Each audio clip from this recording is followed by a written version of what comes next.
Olá a todos, aqui é o Dr. Demchenko e hoje vamos falar sobre o tônus muscular. Este é um tema muito amplo e interessante, porque você pode observar que em muitos dos nossos vídeos recomendamos relaxar algum músculo, liberar um ponto gatilho, alongar, e estamos sempre tentando relaxar nossos músculos.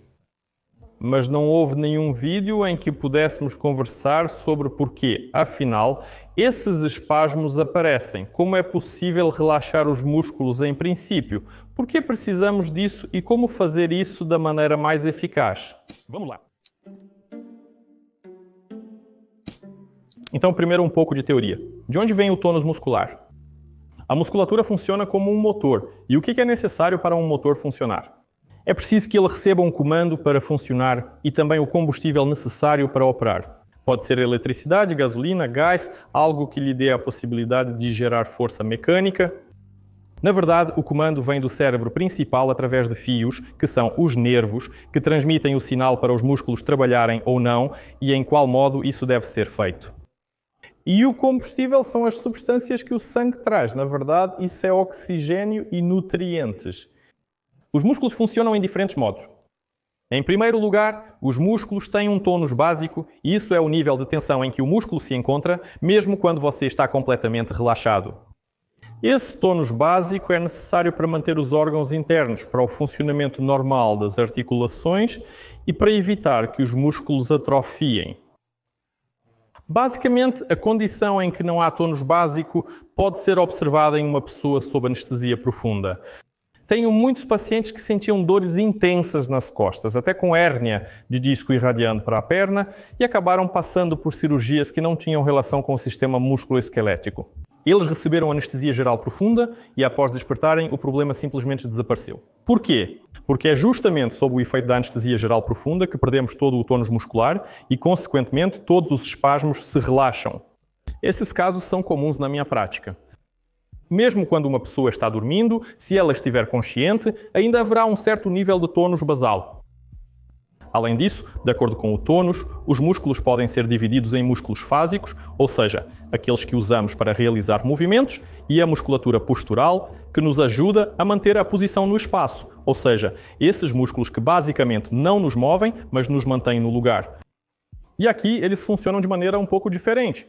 Na musculatura postural, o tônus geralmente é bastante alto e, de certa forma, é bem constante, porque precisamos mudar o nível de tônus desses músculos apenas quando estamos deitados ou em pé.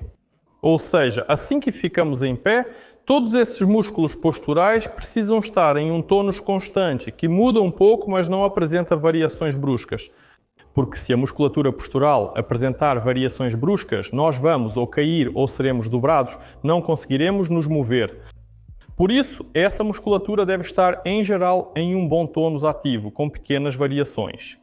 Na musculatura fásica, ou seja, na musculatura motora, tudo é um pouco ao contrário. Sim, existe um pequeno tônus basal constante, mas no geral esses músculos são necessários para que trabalhem justamente com amplitudes bastante grandes. A diferença de potência e contração, por exemplo, no bíceps. Quando você está sentado, ele fica um pouco tenso, mas bem relaxado. Se você pegou algum objeto pesado e começa a levantá-lo, o músculo aumenta rapidamente esse mesmo tônus. E para aumentar esse tônus, recebemos um sinal do cérebro que passa pela medula espinhal, atravessa as raízes e chega ao nervo periférico, ativando o músculo na medida do necessário. O controle do tônus muscular é bastante complexo, sendo influenciado por sinais diretos do cérebro e vários outros fatores. Eletrólitos como potássio e magnésio são consumidos durante a contração e relaxamento muscular.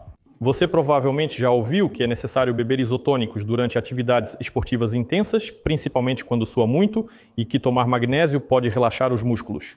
Ele é melhor absorvido com a vitamina B6, ou então tomando um banho com sal de Epsom, ou seja, esse sal de magnésio próprio para banhos, ou ainda esfregando um óleo especial de magnésio, ou seja, um óleo de massagem com alto teor de magnésio diretamente nos músculos tensos. E isso pode relaxar bastante os músculos se você estiver sobrecarregado pelo treino. Ou, por exemplo, o clima lá fora. Quanto mais frio está no ambiente externo, mais nossos músculos ficam encurtados, tensos e menos elásticos. Por isso, Por isso, até inventaram uma coisa chamada yoga quente, ou Bikram Yoga, quando as pessoas praticam yoga em ambientes bem quentes, quase sufocantes, e conseguem resultados muito melhores no alongamento nesses ambientes mais quentes. Além disso, os receptores localizados nos tendões, ou seja, nos elementos conjuntivos que ligam os músculos aos ossos, também desempenham um papel muito importante na regulação do tônus muscular. Nesses locais existem muitos receptores específicos que, devido ao alongamento, compressão ou outro tipo de ação mecânica, podem alterar o tônus muscular, córtex motor do cérebro. Ou seja, onde é gerado o nosso movimento, ela também vai influenciar muito bem os sinais relaxantes, ou seja, enviar sinais inibitórios e relaxantes para o tônus da musculatura. Com bastante frequência, especialmente com a idade, veremos uma situação que Thomas Hanna descreveu como amnésia neurosensorial, ou seja, quando a pessoa se move muito pouco, faz poucos movimentos conscientes, pratica esportes, yoga, tenta sentir o próprio corpo. Então surge uma situação em que o mapa do corpo, ou seja, a sensação e a percepção do nosso corpo pelo cérebro, especificamente pelo córtex cerebral, piora. E esse estado, chamado de amnésia neurosensorial, vai levar ao fato de que camadas subcorticais mais profundas do cérebro vão assumir o controle do tônus muscular e ele também vai aumentar. Se tiver interesse, leia sobre isso por completo. Existe um livro maravilhoso do Thomas Hanna chamado O Mito do Envelhecimento ou A Arte de Não Envelhecer. Eu recomendo muito para vocês. É um livro inteiro sobre amnésia neurosensorial. E além de tudo isso, o nosso estado psicológico tem uma influência muito grande no tônus muscular. É justamente por isso que o tônus muscular fica acima do normal e começa a nos atrapalhar. Vamos começar também por partes. Um deles é a amnésia neurosensorial, que já discutimos com vocês. São distúrbios do córtex cerebral, como o acidente vascular cerebral ou paralisia cerebral infantil. Lá você pode ver um aumento muito alto do tônus, do tipo central, quando a pessoa praticamente nem consegue vencer o tônus dos músculos flexores. Se o córtex funciona normalmente, não está muito danificado, mas, por exemplo, há um fenómeno de amnésia neurosensorial, então esses são processos reversíveis, mas também dependentes especificamente do córtex cerebral. Ademais, alterações de tônus podem surgir por problemas nos nervos periféricos, aqueles fora da cabeça, na forma da medula espinhal ou na própria medula. Ou já saem da medula espinhal e vão pelo corpo até cada músculo. Por exemplo, se os nervos que saem da coluna vertebral ou passam pelos tecidos moles ficam um pouco comprimidos, há uma compressão leve do nervo, caracterizando o primeiro grau desse tipo de compressão, que causa irritação nervosa. E quando há irritação do nervo, os músculos ficam muito tensos, ou seja, ocorre um espasmo reflexo do músculo. Isso acontece porque há uma leve compressão, chamada de compressão subclínica do nervo. Com isso, todo o músculo fica muito dolorido, encurtado e tenso. Além disso, se, por exemplo, o nervo for comprimido com mais força, na próxima fase já aparecerá a dor, e se a compressão do nervo for ainda mais forte, então acontece o contrário. Em vez de um tônus muscular elevado, veremos uma queda do tônus muscular, o chamado paresia ou até mesmo paralisia, ou seja, quando o músculo para de responder aos sinais vindos do cérebro. A próxima causa pode ser problemas nas articulações. Assim, se a pessoa tem problemas nas articulações dos membros ou da coluna de natureza inflamatória ou traumática, ou artroses bastante avançadas, o tônus muscular também pode ser reflexo e ter um caráter protetor, o chamado defesa muscular. Espasmo de defesa muscular. Ou seja, quando temos um problema em alguma região, por exemplo, pode haver uma inflamação no joelho. Também podem ser problemas com órgãos internos, então os músculos que estão próximos ficam tensos e realizam a proteção dessa área. Se o problema for com um órgão interno, geralmente ocorre uma situação aguda, onde a barriga fica rígida, dolorida e quase não se pode tocá-la em lugar algum. Se o problema for nas articulações, não precisa ser necessariamente agudo. Por exemplo, na artrose, embora pareça que a artrose não é uma doença inflamatória, ainda assim existe um pequeno nível de inflamação na artrose. E isso é justamente esse processo lento e contínuo. A inflamação crônica na artrose do quadril e do joelho também vai causar um tônus muscular constante ao redor dessas articulações.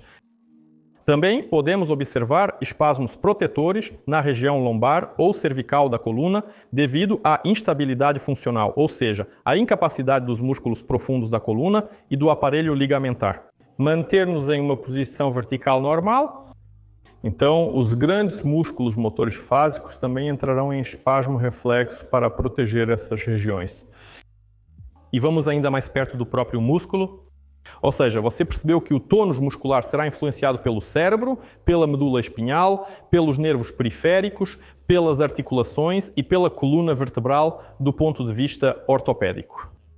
E só agora chegamos às causas que já estão no próprio músculo. E na maioria das vezes isso é a formação de pontos gatilho, ou seja, esses espasmos patológicos nos músculos que surgem geralmente quando o músculo faz um trabalho que não é dele ou faz um trabalho em um volume que ele não consegue suportar. Até mesmo Avicena, em seu tempo, dizia que músculos fracos entram em espasmo. Muito frequentemente os pacientes vêm até mim e dizem: eu tenho músculos espasmados, como é que eu posso ir malhar na academia se já estou todo travado?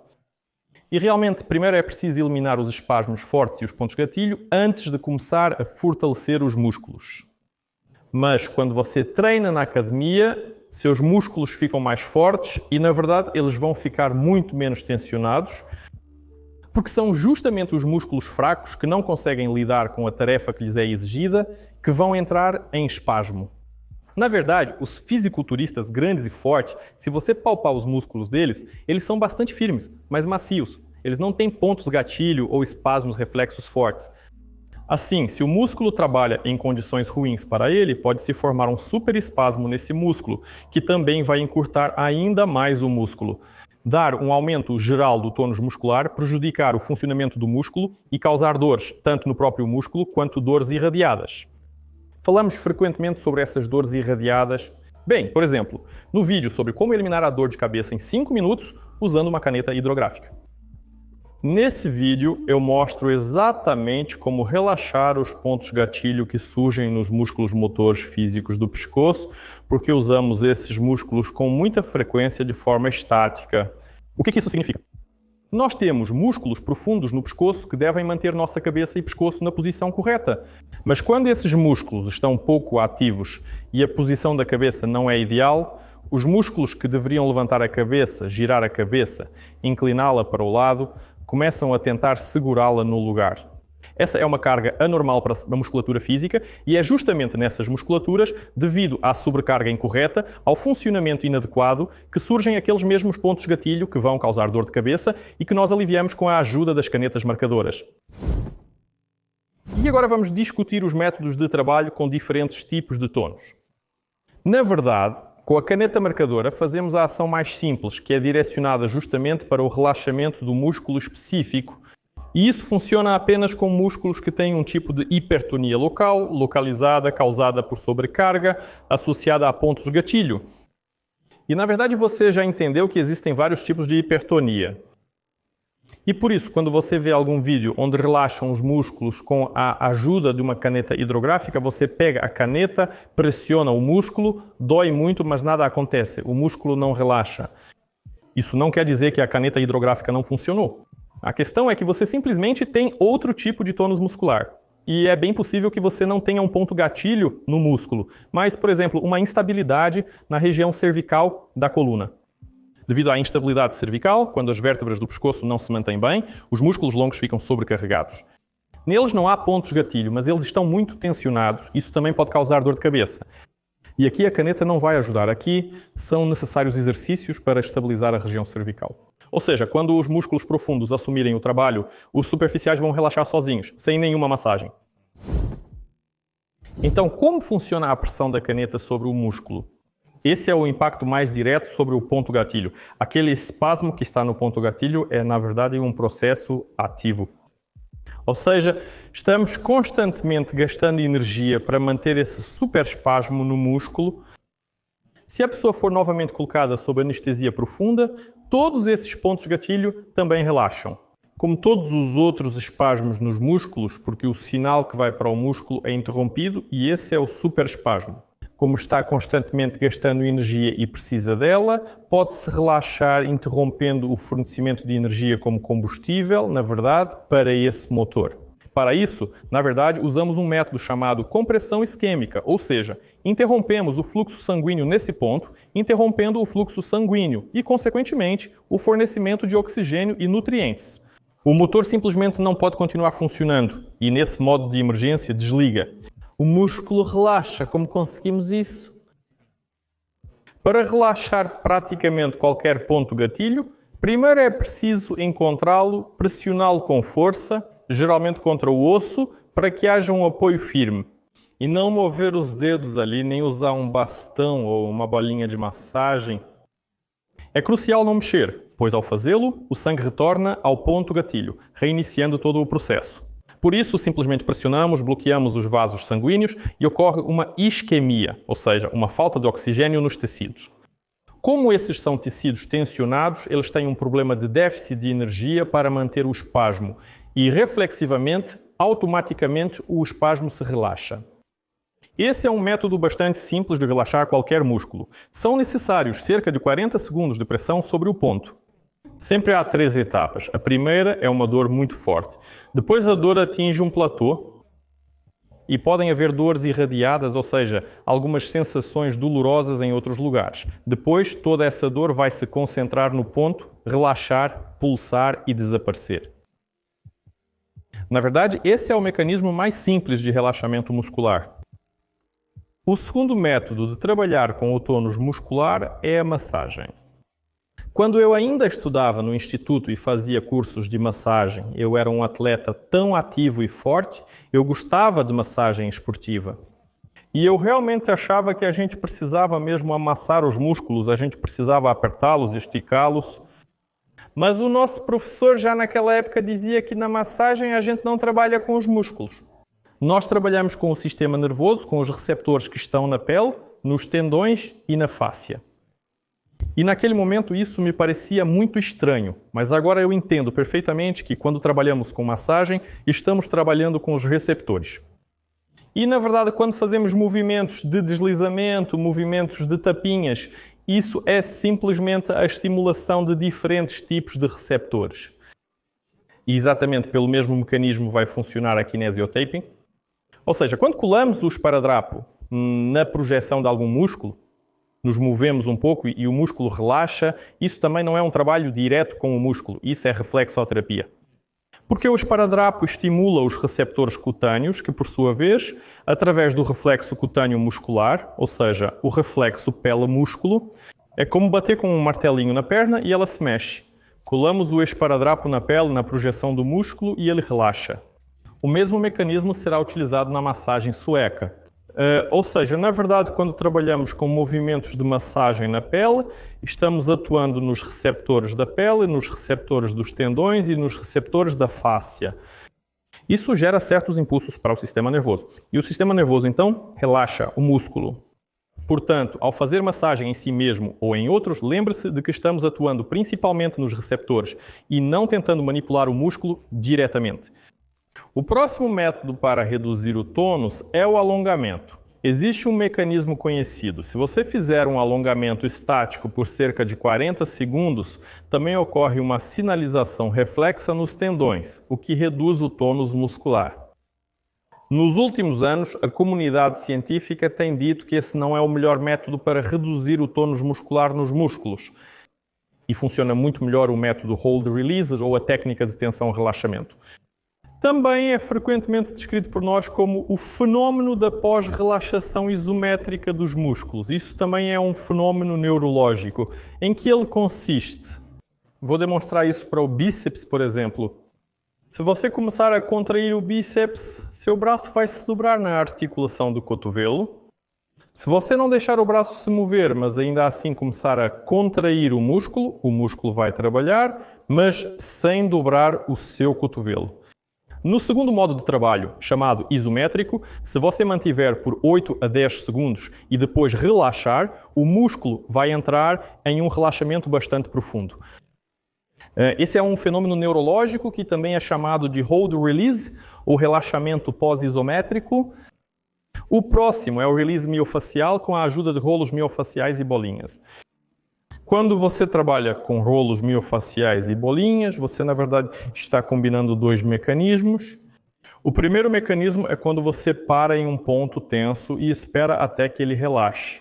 Isso é compressão isquêmica. E ao rolar o rolo pela superfície da pele, especialmente com um rolo com essas saliências, pontos ou espinhos. Na verdade, você está estimulando ativamente a pele e a fáscia e seus receptores.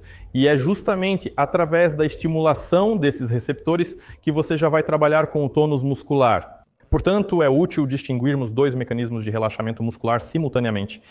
Os próximos métodos estão relacionados ao tônus artrogênico, ou seja, ao tônus causado pela articulação, ou então ao tônus que vem das inserções dos tendões e músculos. No caso do tônus artrogênico, o trabalho mais eficaz será com terapia manual para desenvolver a mecânica da articulação e exercícios terapêuticos para melhorar a biomecânica da articulação. Se a articulação se move corretamente, haverá menos atrito nela, menos inflamação e, consequentemente, menos tônus artrogênico. Se estamos falando de tônus relacionado a problemas nos tendões e na fixação dos tendões, a terapia por ondas de choque ou agulhamento será a melhor opção para estimular esses receptores de forma eficaz. Como já falei, se o nervo estiver um pouco comprimido em algum lugar e deslizar mal pelos tecidos, ele também ficará irritado e irá irritar os músculos que ele inerva. Além disso, se o nervo estiver comprimido e deslizar mal, os músculos podem aumentar o tônus para proteger o nervo, já que os músculos se alongam muito melhor do que o tecido nervoso. E, por exemplo, quando você faz esse movimento com a mão, o nervo, como praticamente não se alonga, precisa deslizar pelos tecidos. Se o nervo estiver muito comprimido em algum lugar, por exemplo, na saída do pescoço ou na abertura superior, ao tentar se esticar para algum lugar, o corpo sabe que o nervo não pode se alongar e deslizar, mas os músculos podem. Na verdade, nessa situação, você pode até romper o nervo. E o organismo, sabendo que pode haver perigo para o nervo, além disso, haverá aumento do tônus muscular, limitando o estiramento do braço para evitar rompimento do nervo. E, de fato, com a compressão do nervo, nós temos tanto a irritação do nervo quanto a defesa muscular de tipo protetora. E é possível relaxar muito bem esse espasmo reflexo com a ajuda de exercícios especiais de neurodinâmica segundo Shacklock. Nós temos vários vídeos onde mostramos exercícios especiais para melhorar o deslizamento do nervo e remover o bloqueio do deslizamento do nervo. Temos vídeos para o braço e vários especificamente para o nervo ciático da perna. E quando você faz exercícios de deslizamento do nervo, isso automaticamente relaxa todos os músculos que estavam relacionados a esse problema. Se estamos falando sobre o relaxamento do tônus central, geralmente aqui serão usados medicamentos miorelaxantes, medicamentos especiais que atuam diretamente no cérebro e tentam relaxar os espasmos justamente por meio dele. Se isso não está relacionado a um acidente vascular cerebral ou à paralisia cerebral, mas mais à amnésia neurosensorial, podemos usar tipos especiais de exercícios, novamente, como os métodos de Feldenkrais ou os métodos de Thomas Hanna. Também para esse tipo de espasmo funciona muito bem a estimulação magnética transcraniana, quando, com a ajuda de um campo magnético focalizado, estimulamos o cérebro e isso relaxa muito bem a musculatura periférica. E vamos resumir. Por que eu falei tanto sobre o tônus muscular? Se você sentiu alguma dor, encontrou um músculo tenso e dolorido, isso não é necessariamente que isso seja um ponto gatilho, ou que você precise aquecer esse músculo, ou que precise tomar um comprimido, por causa do tônus. Em primeiro lugar, é preciso entender, testar e descobrir por que esse tipo de tônus surgiu e trabalhar exatamente na causa do tônus. É justamente por isso que vale a pena procurar um médico para entender a causa e agir sobre ela, e não apenas sobre a consequência, já na forma de tônus muscular. Se você não tem a possibilidade de consultar um médico, pode tentar diferentes opções para reduzir o tônus muscular, uma de cada vez, e alguma delas pode funcionar. Isso acontece justamente quando o método que você está usando coincide com a causa que você tem. mas é muito mais eficaz se alguém puder lhe indicar qual tipo de abordagem será mais confiável para lidar com o seu tônus muscular. Desejo a você um tônus muscular normal e um ótimo humor. Até logo. Nos vemos, pessoal.